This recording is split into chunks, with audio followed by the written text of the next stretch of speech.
Tiago capítulo 5, versículo 16 diz: confessai as vossas culpas uns aos outros e orai uns pelos outros para que sareis. A oração feita por um justo pode muito em seus efeitos. Elias era um homem sujeito às mesmas paixões que nós, e orando pediu que não chovesse, e por 3 anos e 6 meses não choveu sobre a terra.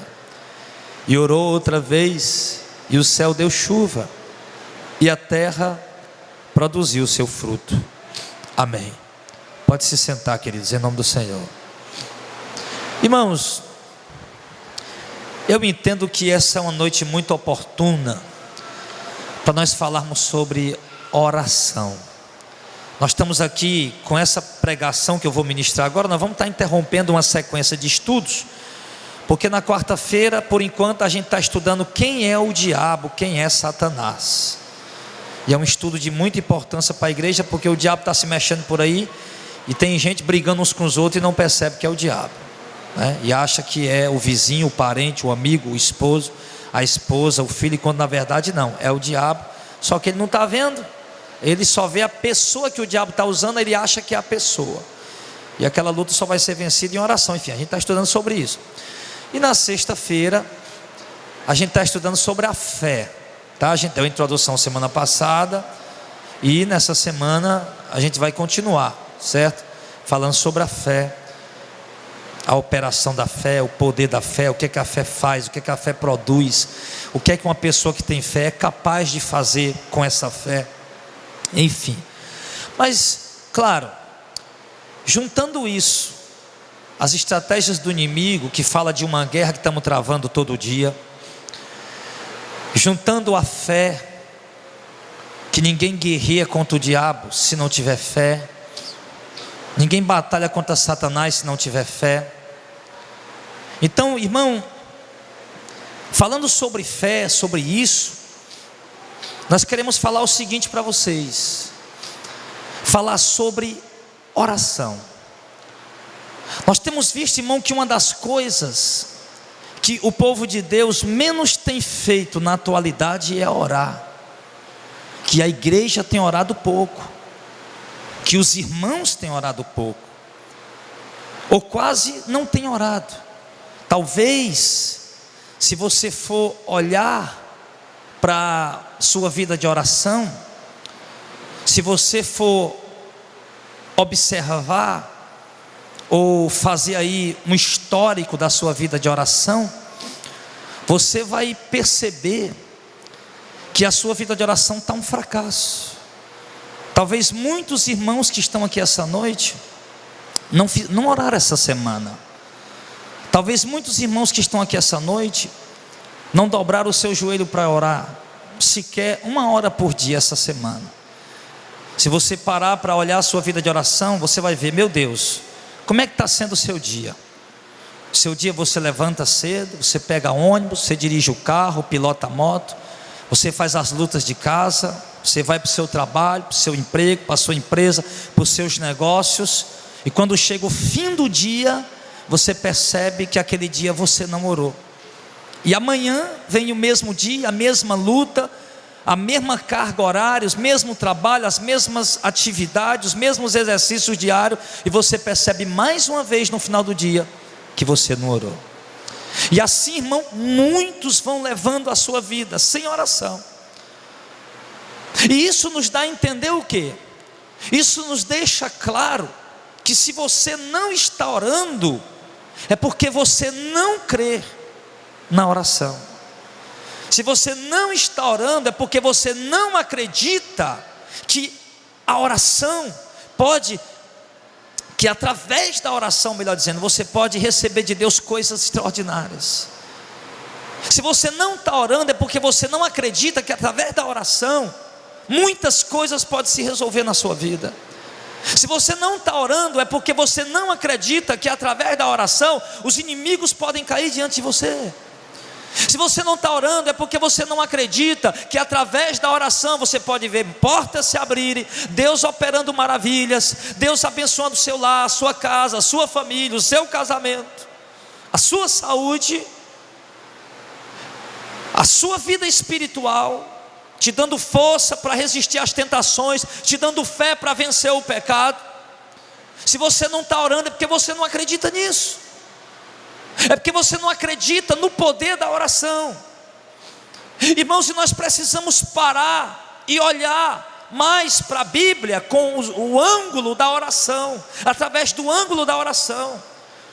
Muitas pessoas têm olhado para a Bíblia através do ângulo da prosperidade, muitas pessoas têm olhado para a Bíblia através do ângulo das campanhas, através do ângulo das conquistas, através do ângulo do eu vou vencer, do eu vou conquistar, mas muitos poucos têm olhado para as Escrituras através do ângulo da oração. E isso, irmão, é fundamental, é essencial.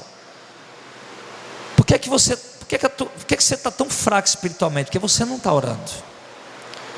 Por que toda luta que você enfrenta contra o diabo você perde? Porque você não está orando. Por que toda tentação que vem você cai, escorrega? Porque você não ora. E nós estamos olhando aqui, irmãos, o apóstolo Tiago, finalizando a epístola que ele escreveu. A única epístola encontrada que Tiago escreveu foi essa.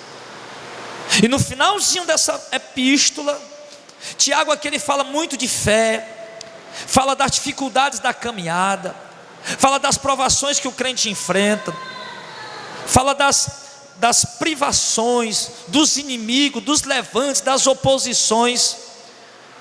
Tiago fala da unidade que a igreja deve ter, mas no final, Tiago encerra a sua carta falando sobre oração.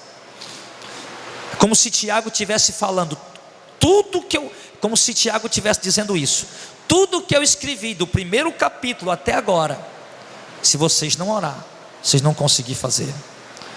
Se vocês não orarem, vocês não vão conseguir viver o que ele está ensinando através do Espírito Santo pela palavra. E Tiago, irmão, para poder despertar nos irmãos o ânimo de orar, Tiago, para poder despertar nos irmãos a vontade de orar, a alegria de orar, o prazer de orar, a vontade de orar, a fé para orar, a fé para acreditar que Deus responde a oração. Porque crente que não ora é porque ele não acredita que Deus vai responder a oração dele. Porque se ele acreditasse, ele oraria constantemente. Claro, se eu creio que Deus vai ouvir minha oração, por que eu não vou orar? É lógico que eu vou orar. Mas se eu não creio, então eu não oro. Isso é bem simples. Então Tiago ele finaliza dando um exemplo de um homem muito conhecido, um profeta do Antigo Testamento. O nome dele era Elias. Ele era um homem desconhecido, não se sabe descendência, genealogia. Só se sabe que ele era de Tisbé, de um povoado pequeno, ali na região montanhosa, de uma povoado pequeno. Só se sabe isso de Elias. Elias, o tesbita dos moradores de Gileade. Só isso que ali nas encostas das montanhas ali próximo a Gileade, ali estava Tisbé, uma cidade pequena, e ali tinha esse homem chamado Elias. E esse homem de repente aparece no cenário quando Israel está vivendo um tempo de crise, quando Israel se desviou por causa da idolatria do rei Acabe e da rainha Jezabel, que conduziu todo o povo à perdição e à perversão. Os homens que ainda tiveram coragem de pregar a verdade, eles mandaram matar. Jezabel mandou matar junto com Acabe. Alguns outros conseguiram sobreviver porque algumas pessoas esconderam eles dentro de covas e cavernas e ficaram sustentando eles com pão e água durante muito tempo. E Elias aparece nesse cenário caótico. E ali esse homem, ele chega diante do rei. Ele reúne as autoridades políticas daquela nação. Ele reúne as autoridades religiosas daquela nação. E Elias faz um desafio a eles. E esse desafio Elias faz pela fé. Porque Elias diz, como disse aqui, Elias, um homem sujeito às mesmas paixões que nós, no verso 17, orando, pediu que não chovesse, e por 3 anos e 6 meses não choveu sobre a terra. Então Elias chega ali, irmão, e faz um desafio aos falsos profetas, e tem 850 profetas ali, falsos. Elias chega ali e faz desafio contra o rei, sabendo que está correndo risco de morte. Elias chega ali e faz um desafio contra as autoridades políticas e religiosas, e ele desafia aqueles homens pela fé. E a Bíblia diz que esse desafio Elias faz pela fé, mas ele faz uma oração. E quando Elias faz essa oração pela fé, a Bíblia diz que Deus encerra os céus de modo que não chove durante 3 meses para responder a oração de Elias. Estava chovendo todo ano direitinho. Elias disse, orou a Deus, disse não vai chover por 3 anos, 6 meses. E Deus disse, vou atender a oração do meu servo, para de chover durante 3 anos e meio. Quando se passa 3 anos e meio, a população e as autoridades estão com ódio de Elias, querendo prender ele para matar ele, pegar ele para matar ele, porque disseram, ele é o perturbador de Israel, por causa dele não está chovendo. E eles vão procurar Elias para tentar matar. Eles nem precisam procurar Elias, porque Deus manda Elias se apresentar diante deles. E Elias se apresenta diante do rei, diante das autoridades políticas e religiosas. E ali muita gente já morreu de sede e fome, animais já morreram de sede e fome. E Elias ali diante do rei faz mais uma oração. E a oração de Elias agora parece ser mais impossível de ser atendida do que a primeira. Porque a primeira ele orou para não vir chuva, e já estava com 3 anos e meio sem chuva.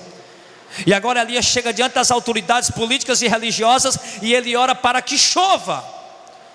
E essa resposta dessa oração parece ser mais impossível do que a oração que ele fez no começo. E para surpresa de todos, quando Elias termina de orar, cai uma grande chuva sobre Israel. Deus mais uma vez lá no céu diz, eu vou mandar chuva para atender a oração do meu servo. E o que é que nós queremos falar com isso essa noite? Que Elias acreditou no poder da oração, que Elias viu Deus fazer coisas grandes e extraordinárias, porque ele creu no Deus que ele servia, e sabia que esse Deus podia tudo, e ele sabia que se orasse com fé, Deus atenderia a oração dele. E eu quero lhe dar uma notícia boa, meu irmão, que esse Deus continua sendo o mesmo hoje. Que se nós, como Elias, invocarmos a Deus e orarmos a este Deus, sem dúvida, Ele atenderá a nossa oração. E quando eu disse isso agora, eu vi incredulidade na maioria da igreja. Quando eu falei isso aqui agora, eu vi incredulidade na maioria de vocês. Isso deixa claro que infelizmente muitos não creem. Mas eu quero lhe dizer essa noite, irmão, eu estou aqui em nome do Senhor para tentar te ajudar, porque o texto está dizendo aqui, orem. Aí aquele povo estava lá, mas nós vamos orar, nós somos tão fracos, tão falhos, tão imperfeitos. Mas ele disse, mas orem. Mas por que nós devemos orar? Nós somos tão fracos, tão falhos, tão imperfeitos e incapacitados. E ele disse, orem, porque é Deus quem vai fazer. Peçam, porque é Deus quem vai dar. Clamem, porque Deus vai ouvir. Ele falou isso. Sabe, irmãos, nós olharmos para a situação da igreja evangélica hoje, nós vamos ver que o povo evangélico é um povo que mais deseja a resposta de Deus urgente. Tem até igreja aí que o nome do culto é o culto do milagre urgente. E é um povo que deseja respostas urgentes. Esse povo é assim. Porém é um povo que não quer orar para receber a resposta. É um povo que está viciado em campanhas. E eu sempre disse aqui que essas campanhas místicas que entrou na igreja, 7 semanas para resolver isso, 7 semanas para trazer o marido de volta, 7 semanas para botar a amante para ir embora, 7 semanas para libertar o filho da droga, 7 semanas para isso, para aquilo outro. Isso matou a oração da igreja. Por quê? O povo passou a confiar nas campanhas e a perder a confiança na oração. O povo passou a depositar a confiança num ritual de 7 semanas, que eu tenho que estar lá, eu tenho que levar a toalha para ungir, toda quarta-feira eu tenho que levar o pãozinho consagrado para ungir, toda quarta-feira eu tenho que levar, toda sexta-feira eu tenho que levar a rosa para ungir, o pastor disse que tem que levar para ungir, e o povo se acostumou com isso, e não quer mais orar, e as pessoas não percebem o prejuízo que essas campanhas estão trazendo para a igreja, para elas. E isso não está resolvendo o problema de ninguém, não está restaurando a vida de ninguém. Esse negócio de rosa ungida, isso não está salvando o casamento de ninguém. Esse negócio de fronha ungida ou qualquer outra coisa não está salvando a vida de ninguém. Envelope ungido não está trazendo prosperidade para ninguém. Esses votos que estão fazendo não está resgatando ninguém das drogas, do vício, nem da prostituição. Você quer ver milagre, amém? Então ora. Então, ora. Ore. Aí você vai ver Deus agir. Você nunca se viu tão perto de Deus, mas você vai se ver quando você começar a dedicar a oração. Quando você começar a dedicar-se à oração, você vai se ver tão perto de Deus. E por que eu estou pregando isso essa noite? Eu falei, eu acho que não teria uma oportunidade, uma mensagem mais oportuna para expressar o que Deus está fazendo por nós. Porque nós passamos, entenda, nós passamos quase um ano orando a Deus, para que Deus nos entregasse esse galpão. Quem lembra disso? Quem lembra? Vários irmãos lembram. Quase um ano orando a Deus, para Deus nos entregar esse galpão. Para nós parecia impossível, mas hoje é uma realidade, amém? Aí Deus entregou o galpão, aí veio a reforma que tinha que fazer, porque eu já disse, esse lugar aqui não é casa de Deus nem igreja, esse lugar aqui é apenas um prédio onde a igreja, que somos nós, vamos congregar, tá? A gente chama simbolicamente de templo, porque o verdadeiro templo do Espírito Santo somos nós. Aí veio aqui a reforma, para organizar as coisas, pelo menos fazer algo primário, para poder a gente vir para cá. Claro que ainda tem muita coisa para fazer, mas mesmo assim a gente não tinha dinheiro para fazer.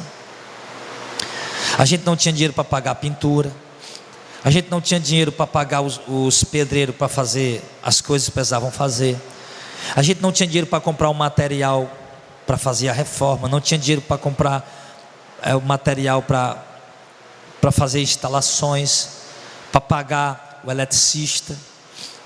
A gente não tinha dinheiro para isso. E a gente começou a orar, começou a pedir a Deus, e toda hora nós estávamos lá orando: Senhor, manda provisão para isso. E de repente a provisão chegava. Na última hora, no último momento, a gente via a provisão chegando. Quando parecia impossível, meu Deus do céu, o cara cobrou R$7.500 para fazer as instalações elétricas. Nós não temos dinheiro para isso. Não, baixou para 4.500, continua sem dinheiro, nós não temos condição para isso. De repente Deus toca no coração de um dono de um depósito, para ouvir a oração de vocês, para responder a oração de vocês, igreja. Deus toca no coração de um dono no depósito, e ele oferece todo o material que precisa, tirando todo o lucro que ele teria. E os eletricistas que estavam cobrando R$2 ou R$3.000 para vir fazer o serviço, Deus levantou um rapaz e trouxe um rapaz, e nós gastamos R$500. Gastamos R$500. Aí chega o dia de mandar o sustento para os missionários que estão lá no interior e pagar os aluguéis de lá. E cadê o dinheiro? De repente, uma pessoa liga e diz: pastor Jadel, vai lá em Calcaia buscar uma oferta lá de R$2.000. Aí pega o dinheiro, manda uma parte para o depósito, envia a provisão dos missionários, e a igreja continua orando. E de repente alguém passa a mensagem: pastor Jadel, eu depositei uma oferta na conta da igreja. De repente uma pessoa passa a mensagem, os missionários passam a mensagem: a irmã da Itália depositou uma oferta na conta da igreja. A irmã da Suíça depositou uma oferta na conta da igreja. O irmão de Goiás depositou uma oferta na conta da igreja. E aí a gente vai vendo, irmãos, o operar, o agir de Deus, por causa da oração, a provisão. E ontem eu conversava com o obreiro Aloísio, está lá, e eu conversava com ele ontem, e ele falava assim, ele dizia: olha, na Igreja Universal, lá tem provisão também, mas eles tomando do povo, com mentira, distorcendo a palavra. Eu não vou pedir desculpa a você que é da Universal não, porque a sua igreja é uma igreja herege, e se você quer ser salvo, você tem que sair daí em nome de Jesus. Então aí você vai, está lá os pastores da Universal dando envelope de dízimo, saquitel, e mandando o povo vender geladeira, vender carro, vender casa, trazer o dinheiro para a igreja, mentindo, distorcendo a palavra, e assim arrecadando dinheiro, e eles luxando aí do bom e do melhor. Mas aí você vê gente, os irmãos da igreja e gente de fora depositando dinheiro na conta desse ministério, ministério que não pede dinheiro no YouTube, que não pede dinheiro na rádio, que você vai ver como é que nós tiramos oferta daqui a pouco aqui. Não tem envelope, não tem negócio de dízimo. Quem quer dar oferta voluntária, irmão, sai do seu lugar e vem aqui e coloque a oferta. Me diga se não é provisão de Deus isso. Me diga se isso não é milagre, se não é resposta de oração. Porque gente dá dinheiro, os irmãos sabem disso. Gente dá dinheiro para a igreja, que o pastor disse: se você der 1.000, Deus vai te dar 10.000. Rapaz, esse pastor é ungido de Deus, eu vou dar os 1.000 e Deus vai me dar os 10.000. Irmão, nós passamos a semana inteira subindo o monte. Está aqui o vídeo aqui, ó, com o saco nas costas. Está aqui. Pega esse envelope, está ungido, consagrado. Nós subimos um monte aqui, está ungido, nós oramos. Deus vai prosperar, vai abrir porta. Bote R$1.000 dentro. O povo dá desse jeito. Mas isso aí não é provisão de Deus. Isso aí não é resposta de oração. Isso é extorsão. Isso é exploração. Agora vocês pequeninos do Senhor, o que nós vimos Deus fazer aqui esses dias foi resposta da tua oração. E eu quero dizer para você, irmão, nós gastamos aqui, eu nem sei quanto, vou até colocar na ponta do papel para ver, sem dinheiro, Deus providenciando. Tudo que foi feito aqui, cada centavo que entrou para fazer esse trabalho aqui, irmão, foi resposta da tua oração. E você ainda duvida que Deus responde a oração, meu irmão? E você ainda duvida que Deus responde a oração? Deus respondeu tua oração para fazer o que Ele está fazendo aqui. Então continua orando, que Ele vai fazer também na tua família, vai salvar também tua casa, teu lar, tua família, teus filhos, teu marido. Continua orando, que você vai ver Deus fazer. Você vai ver Deus agir. Você vai ver Deus operar. Eu estou vendo Deus operar nesse ministério. Falando de oração, quando nós começamos o ministério, do semáforo à esquerda, na segunda esquina, quando você entrar no semáforo à esquerda, na segunda esquina tem um ponto lá que hoje está em frente a uma praça, e tem uma loja de moto, uma oficina de moto. Lá começou o ministério, 4 pessoas lá orando, um prédio bem pequenininho, 4 pessoas lá dentro orando. Aí com essas orações Deus foi trazendo pessoas, vidas, trazendo gente, ovelhas. E ali aquele lugar começou a ficar pequeno. Ele era bem pequenininho, mas ao mesmo tempo era grande, porque não tinha ninguém, era só 4 pessoas. Aí quando ficou pequeno, a gente orou: Senhor, manda um prédio maior. Aí Deus foi e operou e entregou para nós aquele prédio ali. Aí alugamos o prédio, fui para lá. Aí sentei lá no final, no parapeitozinho que tinha lá, na salinha das crianças, depois, né, que a gente fez a divisória. Sentei lá e olhei para aquele prédio tão comprido. E eu digo: meu Deus, obrigado. Mas agora esse prédio é grande demais. Aí fazia os cultos. Os irmãos que tinham para lá, né, para o ponto lá já estava bom. Mas quando veio para cá, o povo se perdia dentro do prédio. E eu olhando ali: meu Deus, olha aqui, esse prédio é tão grande, não tem quase ninguém aqui congregando com a gente. E a gente orando: meu Deus, nos usa para ganhar almas, nos usa para resgatar vidas, nos faz ganhadores de almas. Não era apenas multiplica, não, ganhar almas, resgatar vidas. Aí fomos orando, batendo, orando. Até que passou-se 4 anos. Aí vocês viram lá como é que ficou. Graças a Deus, ficou apertado, ficou pequeno.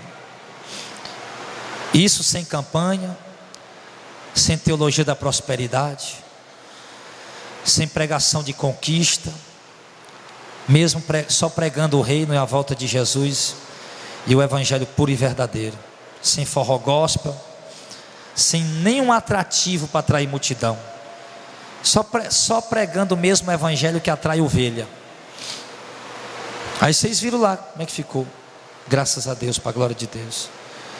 Aí agora Deus trouxe a gente para cá. E esse lugar aqui é o dobro de lá. Aí agora aqui tem mais gente para orar, para Deus salvar mais almas, amém? Amém? Aí daqui um tempo, se Deus quiser, esse lugar vai estar pequeno,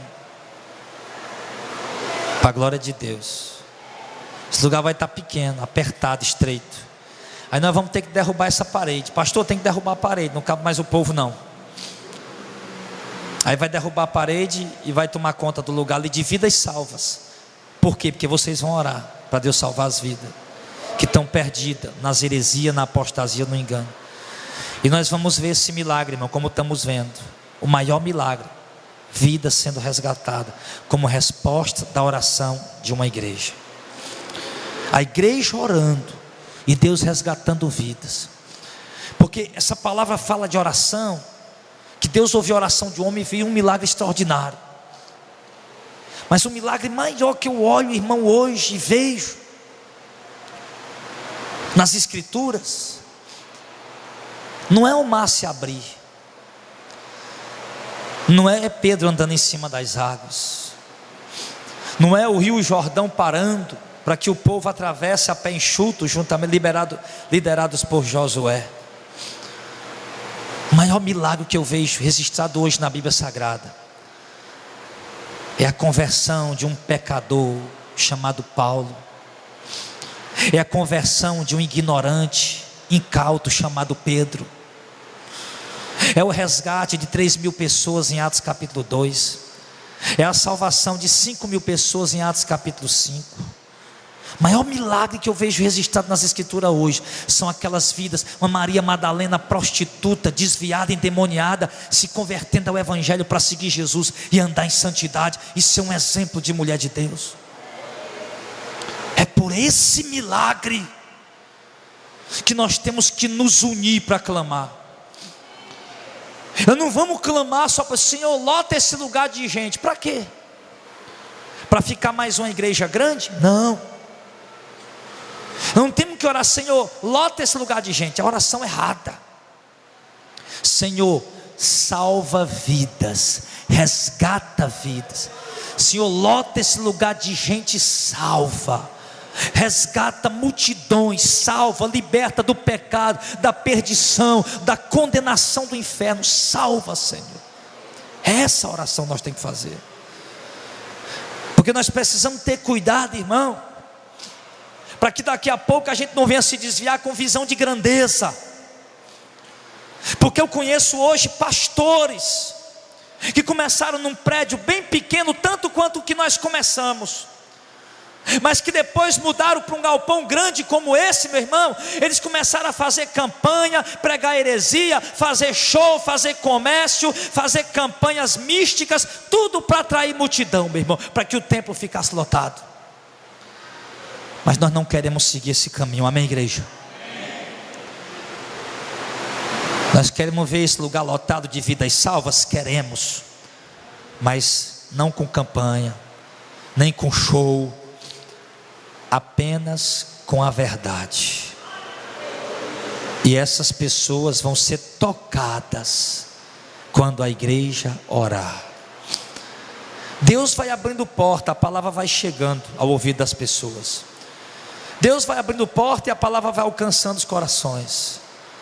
Deus vai abrindo porta, a igreja vai orando, Deus vai abrindo porta e a palavra vai chegando a este, vai chegando àquele. E também com a oração da igreja as pessoas vão sendo tocadas e vão se convertendo. Então, irmão, você precisa crer.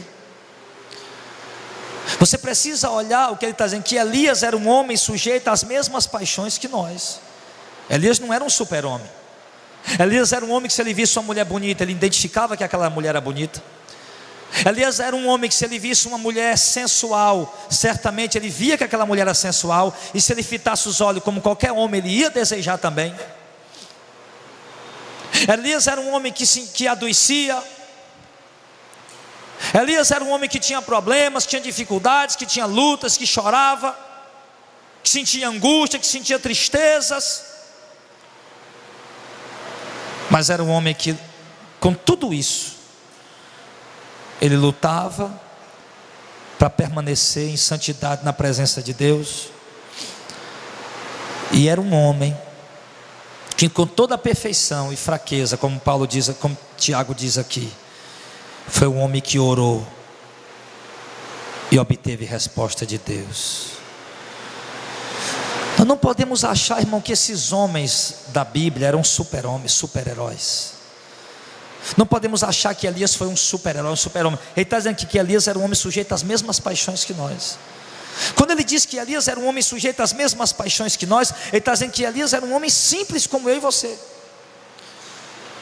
Que Elias era um homem sujeito a tropeçar, sujeito a pecar, sujeito a cair como qualquer outro ser humano.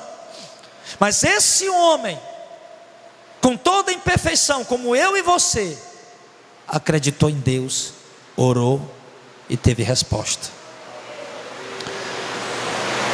Qual é a resposta que você precisa, irmão?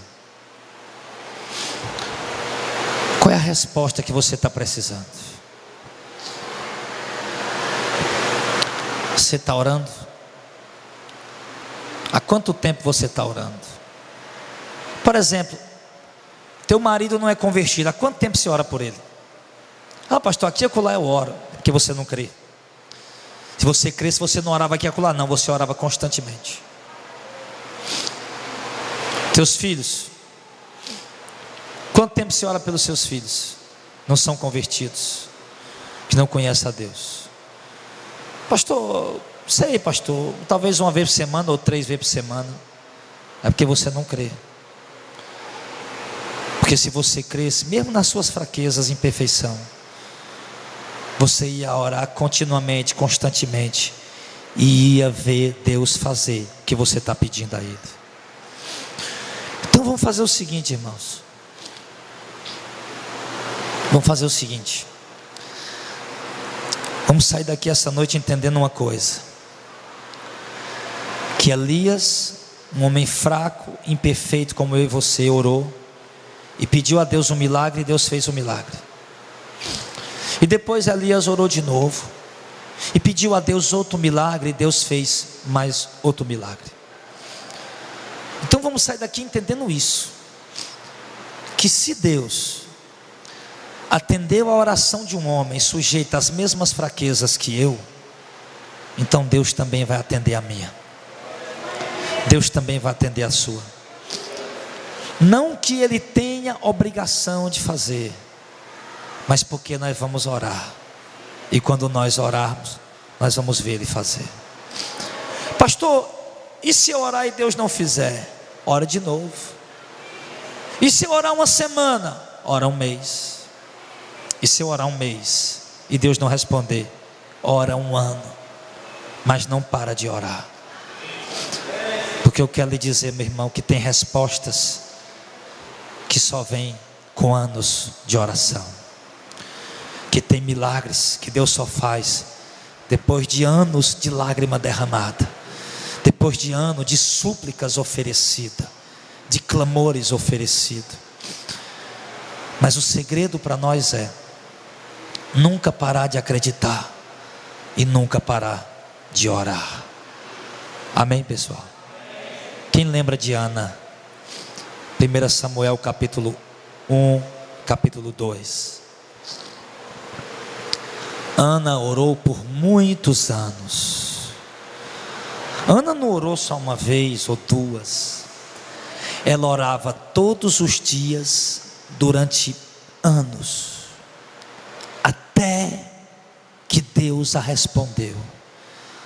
Irmão, aquela mulher tinha tudo para ter parado de orar.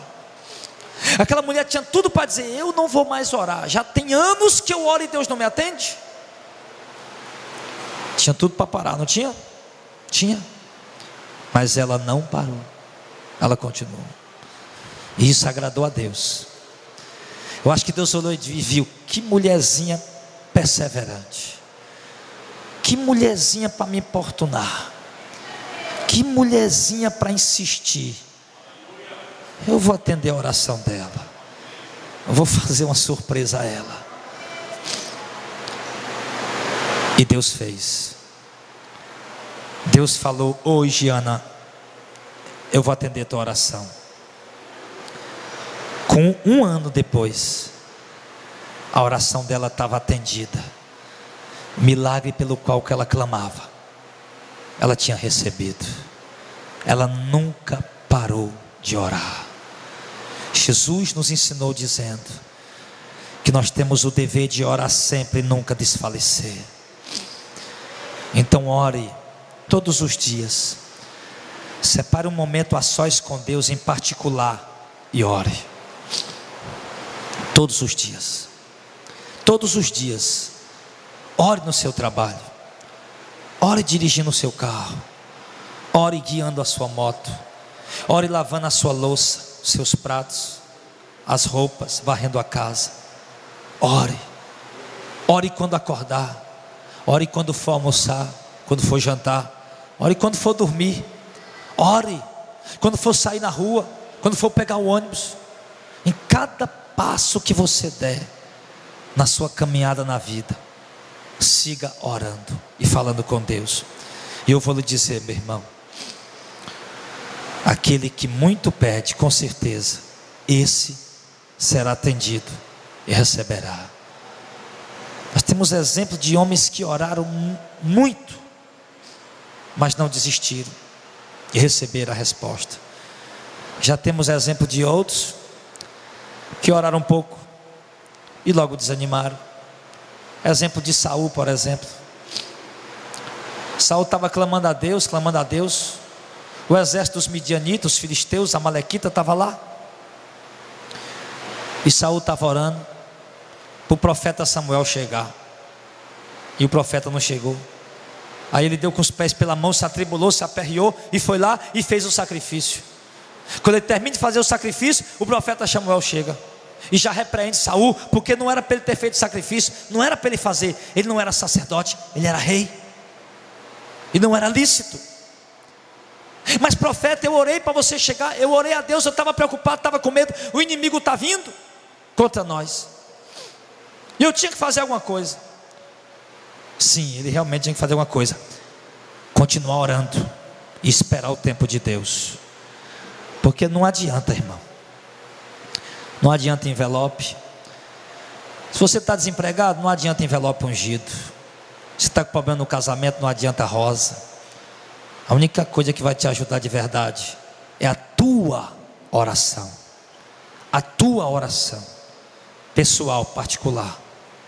É você propor no coração e sair daqui e ver os testemunhos rápidos que eu falei do que Deus fez agora essas últimas semanas, para nós estarmos aqui, e ver esses testemunhos bíblicos, e assentar no teu coração e sair daqui dizendo: eu vou ser uma mulher de oração, e sair dizendo: eu vou ser um homem de oração. De manhã meu marido sai, meus filhos vão para o colégio, eu vou ficar em casa orando. E o jovem diz: de manhã eu vou para o colégio, quando chegar em casa, sim, eu vou tomar um banho, vou orar, para depois almoçar e depois estudar e fazer as tarefas. E o pai de família diz: eu vou sair cedo para trabalhar, mas quando eu voltar à noite, vai ser a meu momento de oração com Deus. Ou então, antes de eu ir trabalhar, eu já tiro o momento de oração com Deus. Mas enfim, você tem que assentar isso no teu coração, irmão. Orar.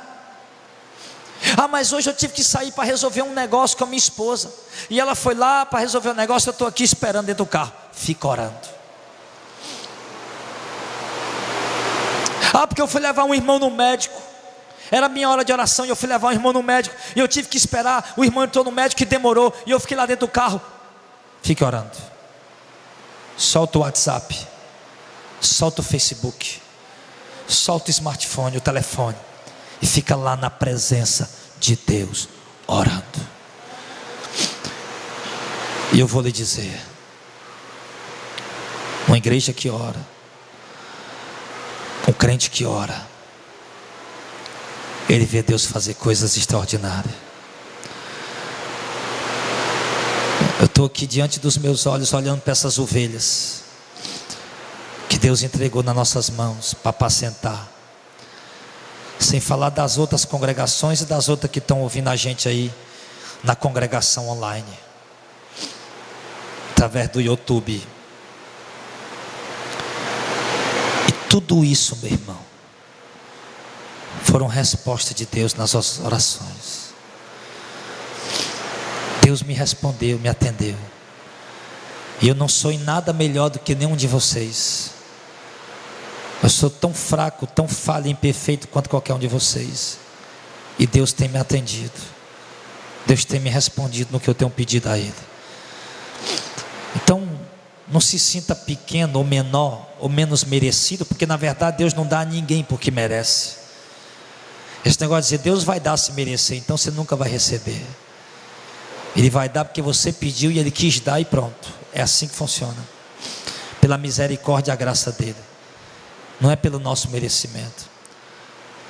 Elias não recebeu porque merecia, deu porque pediu e Deus quis dar pela graça dele. Foi isso que Deus fez. E toda oração respondida é assim. Então, irmãos, nós vamos finalizar esse culto, essa palavra. Mas eu quero que você tenha entendido isso. O meu desejo aqui foi passar para vocês o testemunho do que Deus está fazendo e tentar incentivar você a desenvolver, a despertar a vida de oração. Aí você vai chegar e vai realmente dizer, realmente, como o pastor pregou naquele dia, eu só vi de fato Deus agir na minha vida quando eu me lancei na oração, quando eu me dediquei ininterruptamente, incansavelmente em batalhas de oração a Deus. Aí eu comecei a ver Deus fazer coisas maravilhosas. Somente assim, irmão, eu sinto muito. Se você esperava uma chave ungida que ia abrir alguma porta e você ficou decepcionado, eu sinto muito. Se você esperava um martelo que você ia bater na porta e a porta ia se abrir, eu sinto muito lhe decepcionar. Mas de fato você vai ter que se gastar, que se doar em oração, batalhar em oração para ver Deus fazer. Aí quando você batalhar, você vai ver Deus fazer. Aí você vai se alegrar, em nome de Jesus.